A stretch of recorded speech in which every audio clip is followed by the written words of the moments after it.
안실학교 반생 여러분 모두 평안하셨습니까? 오늘은 하나님의 말씀 연구하는 장년 교과 연구 시간 제4과 예수님을 위한 예물들 제1기의 네 번째 교과 연구 시간입니다. 기억절을 한번 볼까요? 시편 116편 12절로 4절에 나와 있는 말씀이 이렇게 기록되어 있습니다. 내게 주신 모든 은혜를 내가 여호와께 무엇으로 보답할꼬? 내가 구원의 잔을 들고 여호와의 이름을 부르며 여호와의 모든 백성 앞에서 나는 나의 성원을 여호와께 갚으리로다. 사실 요즘 저희들이 11조와 헌물에 대해서 연구를 하고 있습니다만은 우리가 예수님께 드리는 것 중에 여러 가지가 있을 수 있습니다. 우리가 예배를 드릴 수 있는데 예배하는 이 행위에 여러 가지 내용이 포함될 수 있습니다. 예를 들어서 기도도 예배이고 또 말씀도 예배이고 또 찬양도 예배이고 또 헌물도 예배라는 사실입니다. 그래서 오늘 예수님을 위한 예물들이 구체적으로 무엇인지 살펴보도록 하겠습니다. 우리가 일반적으로 11조 할 때 우리 수입의 10분의 1을 하나님께 드리는 것이라고 이야기를 합니다만은 오늘 우리가 살펴볼 내용들 중에는 우리가 가지고 있는 것 중에 10분의 1은 무엇이고 10분의 9는 무엇인지, 즉 부동산과 또 움직일 수 있는 그런 재산을 우리가 생각해 보도록 하겠습니다. 하나님의 백성들은 속죄제와 감사 제물을 드렸습니다. 과거에 이스라엘 백성들이 그렇게 했죠. 예를 들어서 속죄제는 하나님의 은혜에 반응해서 드리는 예물이었고, 감사 제물은 하나님의 돌보심과 또 건강 제물과 같은 축복에 감사하는 마음으로 예물을 드리는 것이었습니다. 뿐만 아니라 가난한 자를 돕기 위한 예물과 하나님의 성전을 건축하는 예물들을 우리가 생각해 볼 수 있습니다. 요한일서 4장 19절에 보면 우리가 사랑하면 그가 먼저 우리를 사랑하였습니다. 하나님께서 우리에게 주신 것을 다시 하나님께 되돌려 드리는 것이 이것이 하나님께 드리는 예배고 예물이라고 하는 사실입니다. 그래서 이 헌금에 대해서 성경은 무엇라고 말하는 건지 오늘 우리가 살펴보도록 하겠습니다. 헌금은 예수님에 대한 사랑의 경배요 감사 표현이라고 하는 사실인 것입니다. 우리가 요즘 이 헌금에 대해서 공부를 하고 있는데 결론적으로 말하면 헌금은 하나님에 대한 사랑에서 나오며 하나님과 이웃에 대한 사랑을 강화시킨다. 근데 우리가 이 예물을 드릴 때 인색한 마음으로 드리는 것이 아니라 넉넉한 마음으로 드려야 한다는 것을 우리가 오늘 확인해 보려고 합니다. 헌금은 예배 행위로서 우리의 감사 행위에 대한 표현인 것입니다. 그래서 그것은 금액이 크고 작은 것보다 우리의 마음이 어디에 있는지, 즉 우리 마음이 하나님에 대한 사랑이 얼마나 큰지에 대한 그것에 더 무게를 둔다고 말할 수 있습니다. 자, 우리가 첫째 날에 헌금의 동기에 대해서 살펴보겠습니다. 우리가 하나님을 사랑하는 것은 하나님께서 우리를 사랑하셨기 때문에 사랑하는 것입니다. 우리가 하나님께 예물을 드리는 것은 하나님께서 우리에게 주셨기 때문에 드린다고 하는 사실입니다. 자, 여기 보니까 청지기에 보내는 금면에 보니까 주님은 우리의 예물을 필요로 하시지 않으신다. 하나님이 가난해서 우리의 예물을 받는다는 것이 아니라 또 무슨 특별한 필요가 있어서 가는 게 아니라, 여러분 우리가 하나님께 예물을 드리면 하나님이 그걸 가지고 빵을 사 잡수십니까? 아닙니다. 그 예물은 하나님의 사업과 하나님의 나라를 확장하는데 사용됩니다. 하나님이 친히 그 예물을 사용하지 않는다고 하는 사실입니다. 다시 말해서 하나님께서는 돈이 필요해서 이 예물을 받으신 게 아니라는 것과 또 우리가 하나님께 드리는 것은 그분께서 우리에게 주님이신 예수님이라고 하는 주님께서 주신 또 그리고 하나님께서 주신 그 놀라운 선물에 대한 반응인 것입니다. 그래서 반응으로서 감사의 예물을 하나님께 드리는 것이고 하나님께서 정하신 예물을 우리는 하나님께 드린다고 하는 사실입니다. 마태복음, 마가복음, 누가복음의 6절 중에 한 절이 돈에 대한 성경절이라고 하는 것입니다. 이 성경학자들을 분석한 바에 의하면 예수님께서는 돈에 대해서 참 많이 말씀을 하셨다고 하는 사실입니다. 마태복음 6장 31절로 34절에 보면은 뭐라고 기록하고 있습니까? 의식주를 걱정하지 말라고 그랬죠. 그런데 그 의식주에 대해서 걱정하는 것은 이방인과 똑같은 사람들이라고 했습니다. 하나님의 백성들은 이런 것을 걱정하지 말고 너희는 뭘 하라? 하나님의 나라와 하나님의 의를 구하면 이 모든 것을 너에게 더해 주신다고 하는 하나님의 예수님의 말씀입니다. 그 다음에 우리가 지난 교과에 배워서 확인한 바에 의하면 신명기 28장 1절부터 끝절까지 보면은 여호와께서 우리에게 축복과 저주를 주셨는데 하나님의 말씀에 순종하면 이런 축복이 주어질 것이고 하나님의 말씀에 명령에 규례에 순종하지 않을 경우에는 축복의 반대가 우리에게 주어진다고 하는 것을 확인했습니다. 그렇다면 우리가 하나님께 순종하면 우리를 위해 무엇을 해 주시겠다고 약속하고 있습니까? 우리의 삶에 필요한 것들을 충족시켜 준다고 성경은 마태복음 6장과 신명기 28장에 말씀하고 있습니다. 우리의 헌금은 하나님을 위해 자신을 희생하고자 하는 우리의 마음을 보여주는 증거이다. 그래서 하나님께 드린 것은 우리의 영적인 표현인 것입니다. 무슨 표현입니까? 감사의 표현. 하나님을 사랑하는 마음의 표현이 이 예물로 드려지는 것입니다. 그래서 하나님을 사랑한다고 말로 표현할 뿐만 아니라 우리가 드리는 관대한 헌금을 통해 그 사랑을 나타내 보이고 있는 것입니다. 여러분 고린도후서 9장 6절로 7절에 보면은 뭡니까? 마음이 정한 대로라고 하나님께 예물을 드리라고 했는데 우리가 억지로 드리는 것보다 즐겨내는 자를 하나님께서 사랑하신다는 것입니다.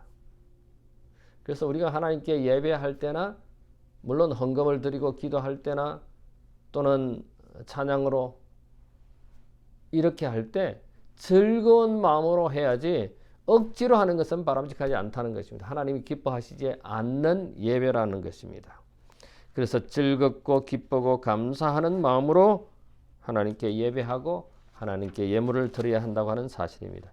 여러분 자녀들은 부모에게 효도해야 합니다. 그 다음에 제자는 선생님을 공경해야 합니다. 우리 인간은 피조물인 우리 사람은 창조주인 하나님께 감사 예배해야 되겠죠. 우리를 만드시고 우리의 모든 필요한 것들을 공급해 주시는 하나님이시기 때문에 그 하나님에게 그 창조주에게 우리의 감사를 표현하는 것은 마땅한 도리이지요. 여러분 헌금을 드릴 때 계산 때문에 즐거운 마음이 사라지는 경우가 있었습니까? 내가 이거 요것만 드리고 아니면 요만큼 드리고 이렇게 계산해서 내가 얼마를 하나님께 드리고 요것을 하나님께 드리고 이렇게 계산해 보신 적 있죠. 물론 헌금을 드리려고 준비할 때 다 계산합니다. 그런데 그 계산 때문에 마음이 좀 불편해지는 것이 있습니까? 내가 이거 안 내면은 뭘 할 수 있는데 내 이 예물을 이 11조를 안 내면은 내가 뭘 할 수 있는데라고 하는 생각을 하신 적이 있습니까? 솔직히 말씀드리면 저도 그런 때가 있었습니다. 그런 때가 종종 있지요. 11조를 계산할 때나 감사 예물을 이렇게 구분할 때 얼마를 낼 것인가 생각하고 계산할 때가 있습니다.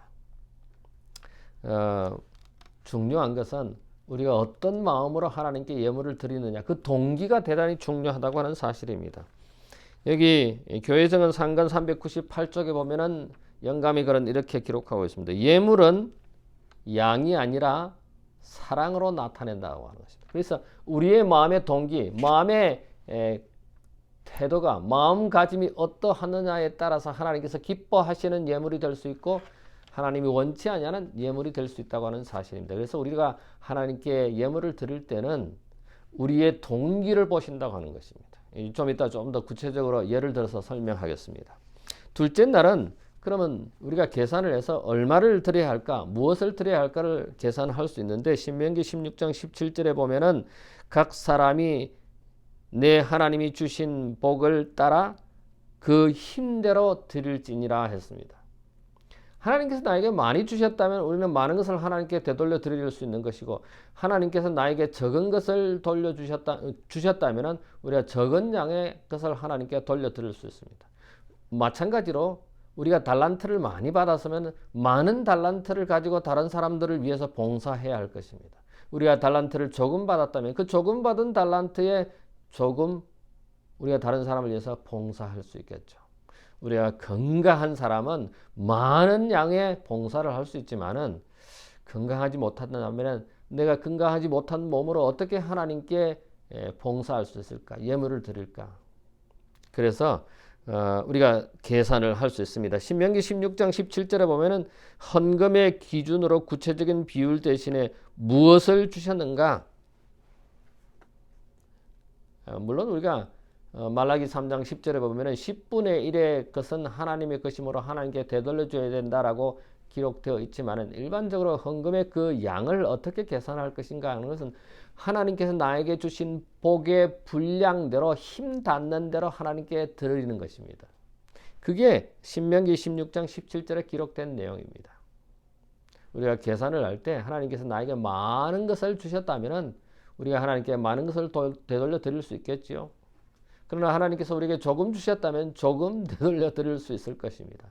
그래서 하나님께서는 우리의 드리는 마음을 보시지 그 양을 보시지 않는다고 하는 사실인 것입니다.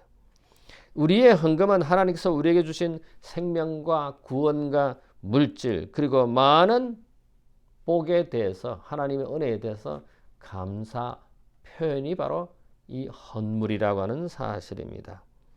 그래서 우리가 신명기 16장이나 다른 성경절에 보면은 하나님께 우리가 예물을 드릴 때 그 비례는 얼마만큼 낼 것인가, 어떤 마음으로 드릴 것인가 우리가 조금 전에 확인했습니다. 우리가 받은 축복에 비례해서, 우리가 받은 것에 비례해서 하나님께 드리면 된다고 하는 사실입니다. 누가복음 12장 48절에 보면 무릇 많이 받은 자들에게는 많이 요구할 것이요 많이 맡은 자에게는 많이 달라 함일 것이라. 분명해졌죠. 우리가 많이 받았으면, 많은 은혜를 받았으면, 많은 달란트를 받았으면 그만큼 많은 봉사와 많은 예물을 하나님께 드려야 하겠죠. 시편 116편 12절로 14절에 보면은 뭐라고 말합니까? 시편 기자는 내게 주신 모든 은혜를 내가 무엇으로 보답할꼬? 이 정말 아름다운 표현인 것 같습니다. 내가 가진 이 특권, 내가 가진 이 평안, 내가 가진 이 재산, 내가 가진 이 능력, 이거를 내가 하나님께 어떻게 보답할 것인가? 내게 주신 배우자, 내게 주신 선물 자녀들, 내게 주신 이 집, 차량, 이 재산을 하나님께서 나에게 주셨는데 무엇으로 보답할까? 이 시편 기자의 고민이 저는 너무 아름다운 고민이라는 생각이 듭니다. 12절에 내게 주신 모든 은혜를 무엇으로 보답할까? 저는 우리 모든 반생들이 이런 마음을 가졌으면 참 좋겠습니다. 하나님께서 나에게 베푸신 이 은혜를 무엇으로 보답할까? 복받은 분량대로 청하여 감사함으로 기쁘게 우리 주님께 드려야 하겠지요.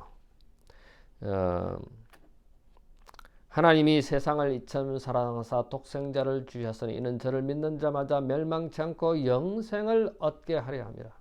이 얼마나 아름다운 약속이고 얼마나 아름다운 성경절입니까?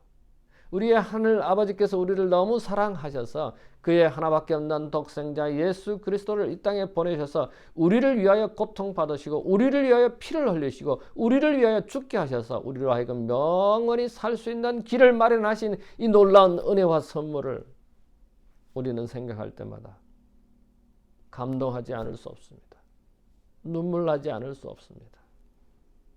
하나님께서 우리에게 베푸신 이런 놀라운 은혜와 사랑에 우리가 다시 하나님께 되돌려 드릴 때 헌물을 계산할 때 얼마를 드릴 것인지 그 계산에 이런 마음이 우리의 기도가 영향을 미친다고 하는 사실입니다. 우리가 가진 것이 하나도 하나님으로부터 받지 아니하는 것이 없죠. 우리의 생명까지도 하나님께서 주신 것 아닙니까? 그래서 우리는 천연계와 시간과 공간을 사용하는 데 있어서 감사하는 마음으로 감사하고 충성하고 또 하나님께서 주신 약속을 따를 것입니다. 여러분, 우리가 이렇게 하나님께 되돌려 드린 것은 10분의 1이고 또 기타 감사 예물로 우리의 생명과 우리의 존재가 하나님으로부터 왔다는 것을 인정하고 표현하는 행위가 바로 10분의 1을 11조와 기타 감사 예물, 기타 헌금이라고 저는 생각합니다.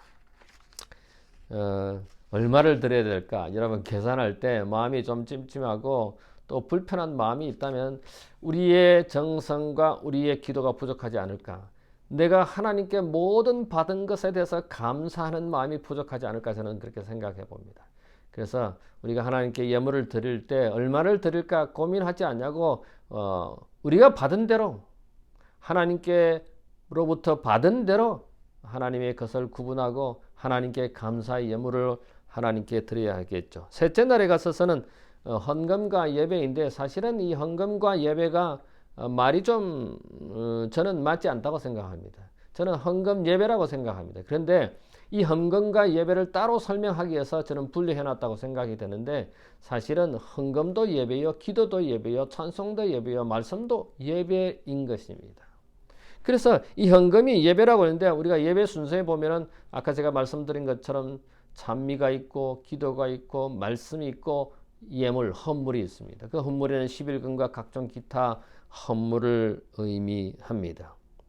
그런데 성경에 보면은 신명기 16장 16절에 보면은 여호와를 배움는데 빈손으로 오지 않는다고 기록되어 있습니다. 성경의 기록에 보면은 많은 사람들이 하나님을 뵈러 갈 때, 즉 성전에 갈 때, 교회에 갈 때 빈손으로 가지 아니하고 예물을 가지고 갔다고 하는 사실입니다. 그래서 저는 어느 목사님이 금요일 해지기 전에 모든 가족들을 모아놓고 내일 교회 가서 안식일 예배 때 하나님께 드릴 예물들을 다 구분하고 그 다음에 그 예물들을 축복하고 그 예물들이 하나님의 나라를 확장하는 데 크게 유용하게 사용되도록 기도한다는 내용을 설교의 간증을 들었습니다. 저는 아주 감동이 되었습니다. 그래서 저도 저의 아이들에게 매 안식일마다 헌금 봉투를 마련합니다. 그래서 그 헌금 봉투에 드려야 할 헌금을 비록 적은 금액이라 할지라도 봉투에 마련돼서 그것으로 매 안식일 하나님께 예물을 드리도록 합니다. 제 아내도 마찬가지입니다. 헌금 봉투를 마련해서 그의 헌금을 넣고 하나님께 매 안식일 예물을 드리는 것입니다. 하나님 앞에 나갈 때 빈손으로 나가지 아니하고 예물을 가지고 가는 것입니다. 물론 제가 월급을 받으면 10분의 1을 공제해서 그 예물을 하나님께 드리고 나머지 안식일도 매 안식일 하나님께 감사의 예물을 드릴 수도 있습니다. 또 다른 명목으로도 예물을 드리는 것입니다. 이게 예배 행위라는 것입니다. 역대상 16장 29절에 보면은 또 시편 96편 8절과 9절에 보면은 예물을 들고 성전에 간다고 기록하고 있습니다. 빈손으로 가지 아니하고 하나님께 드릴 헌물을 가지고 성전에 예배에 교회에 간다는 것입니다. 시편 116편 16절로 18절에 보면 주께 감사제를 주께 서원하였던 것을 행한다고 하는 기록이 있습니다. 우리가 하나님께 우리의 생명에 대해서, 건강에 대해서, 우리의 가정에 대해서, 우리의 재산에 대해서, 또 우리의 비즈니스에 대해서 그런 감사한 마음이 있으면 하나님께 감사의 예물을 드리지 않을 수 없는 것입니다. 무슨 큰 감사할 일이 생겼을 뿐만 아니라 우리가 평소에도 하나님께 감사해야 됩니다. 왜냐하면 내가 살아있다고 하는 이 자체가, 내가 강건하다고 하는 이 자체가 하나님께 감사할 수 있는 거 아닙니까? 그래서 우리는 매 안식일 날 하나님께 예물을 드리고 감사를 표현하는 것이 우리가 해야 하는 것입니다. 그래서 헌금도 예물도 예배인 것입니다. 제가 전에 말씀드렸나요? 어느 미국 교회를 방문했는데 그 미국 교회 순서지에 보니까 기도 예배, 말씀 예배, 헌물 예배, 찬송 예배 이렇게 표현을 해놨더라고요. 그러니까 얼마나 아름다운 표현입니까? 우리가 교회 갈 때 헌물을 가지고 하나님께 드리는 것은 이거는 예배라고 하는 사실입니다. 예배는 어디에 가서 합니까? 물론 개인의 가정이나 뭐 개인이 정한 장소에도 하지만은 일반적으로 하나님의 집에 가서 예배한다고 하는 사실입니다. 그 다음에 하나님의 집에 갈 때 아무 옷이나 입고 갑니까? 예를 들어서 우리가 대통령을 만나러 갈 때 아무 옷이나 입고 갑니까? 그렇지 않습니다. 단정한 옷을 입고 갑니다. 우리가 교회당에 갈 때는 내가 입고 갈 수 있는 제일 깨끗하고 제일 좋은 옷을 입고 교회 가야 되겠죠.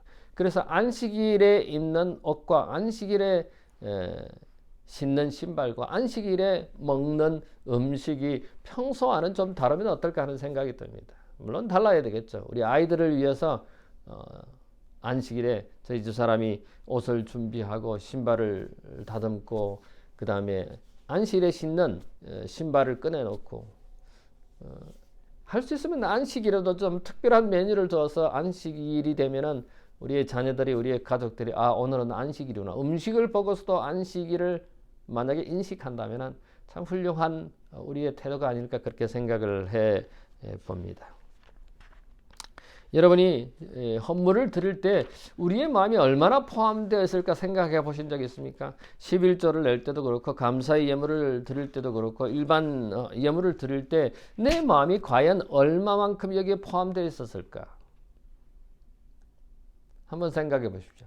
오는 안식일에 하나님께 예물을 드리러 여러분 준비하실 때 그 예물의 크기와 양과 동기가 우리의 마음이 우리의 사랑이 얼마만큼 거기에 있는지 한번 생각해보는 여러분과 제가 되기를 간절히 바랍니다. 그래서 예배와 헌물을 하나님께 드리는 것은 우리의 마음을 드리는 겁니다.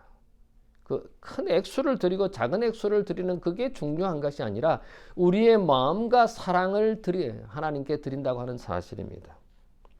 예를 들면 우리가 한 가부에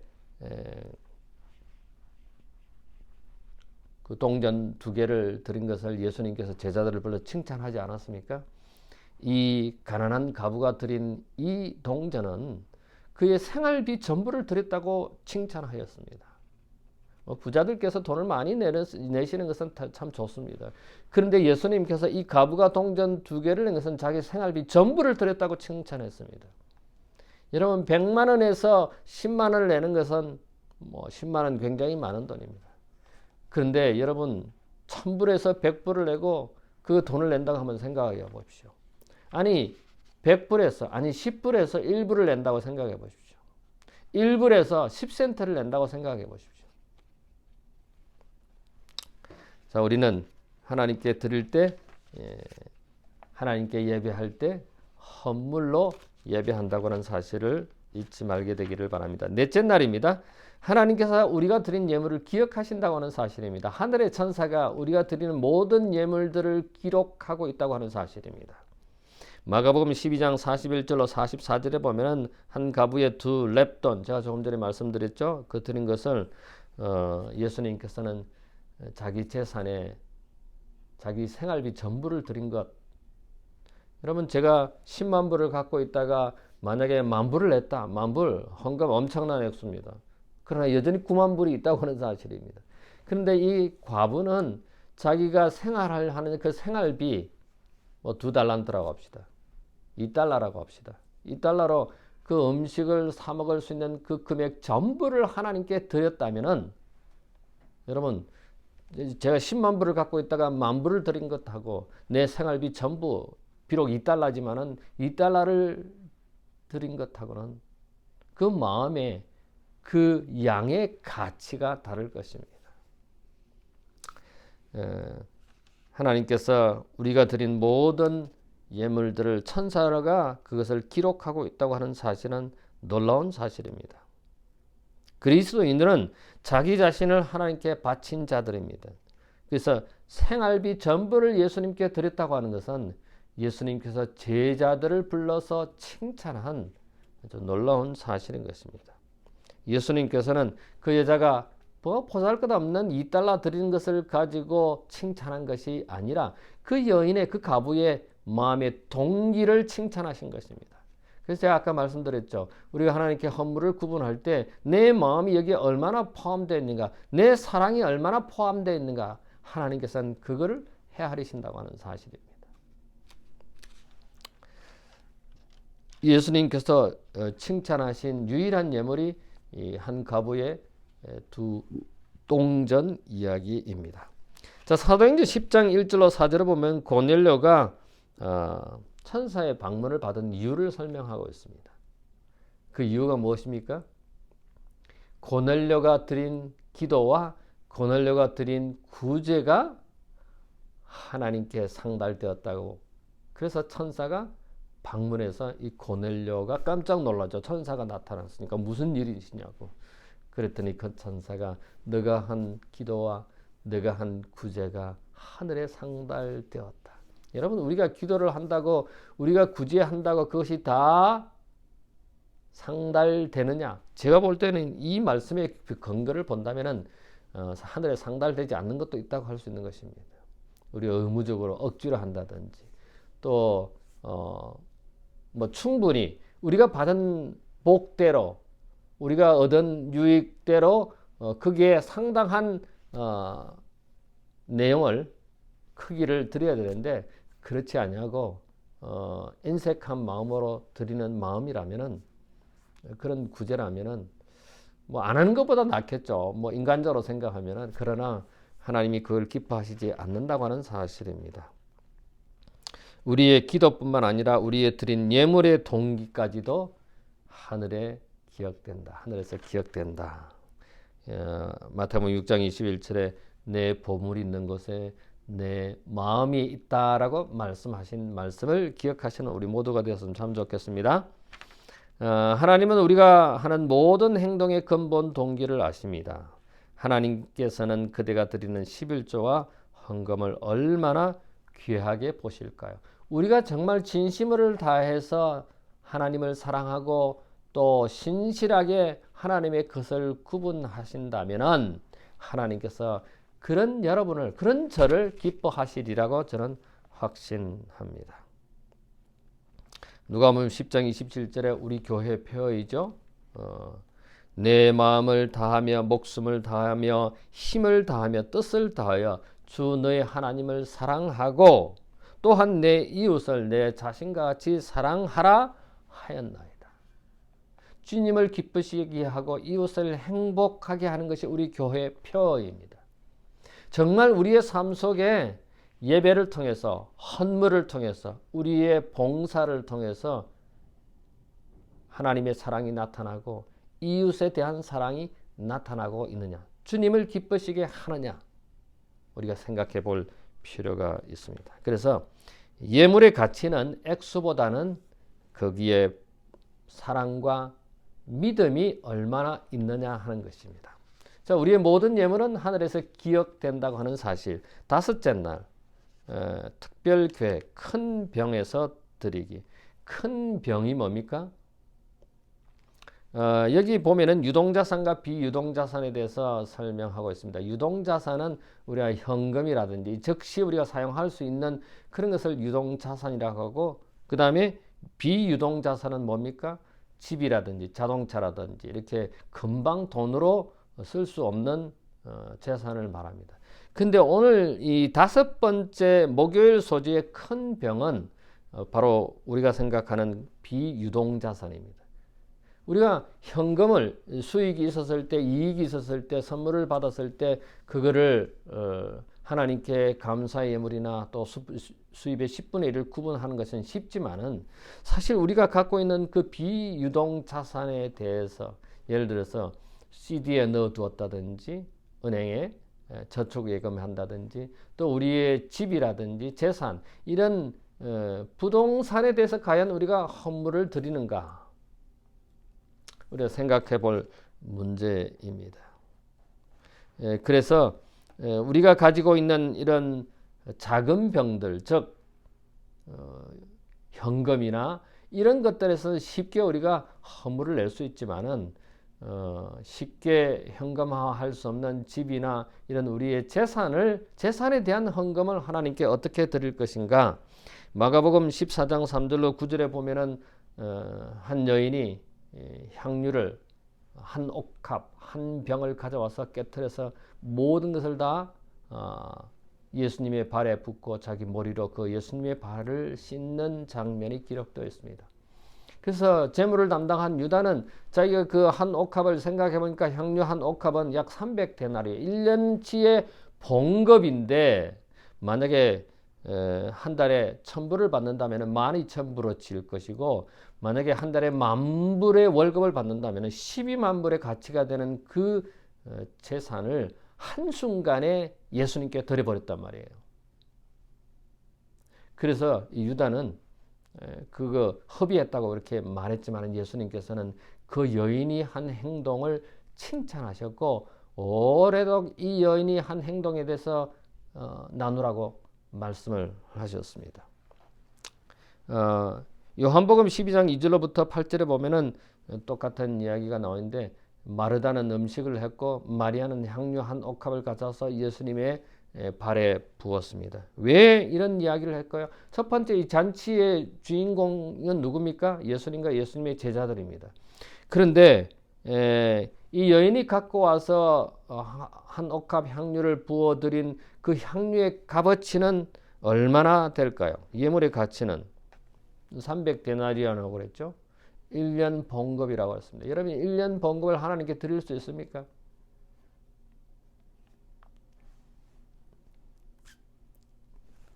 나는 1년 봉급을 받지 않으니까 뭐 드릴 것이 없다 이렇게 말씀하시는 분도 있을 수 있습니다.